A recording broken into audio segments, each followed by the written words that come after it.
Welcome to McPlum, simple solutions served daily.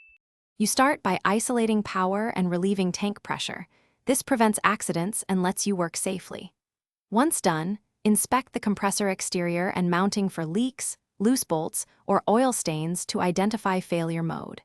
Use a multimeter to verify motor circuit continuity and measure supply voltage. Make sure readings match nameplate ratings. Capture basic measurements and photos so you can compare before and after. This direct evidence speeds diagnosis and prevents repeated disassembly. Next, remove the housing and label every connection so you can reassemble correctly. Drain and filter the oil for contamination analysis.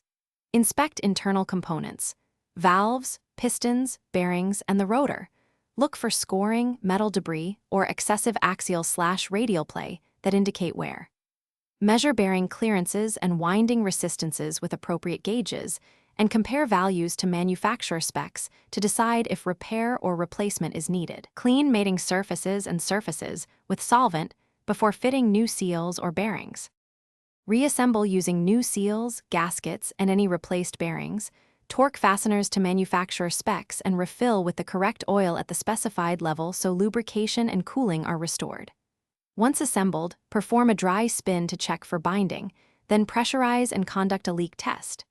Start the compressor under monitored conditions. Observe amps, temperature, and vibration. If you see high amps or leaks, shut down immediately. Common fix: replace faulty check valves, correct wiring, or address misalignment. Thanks for watching. Stay juicy and subscribe.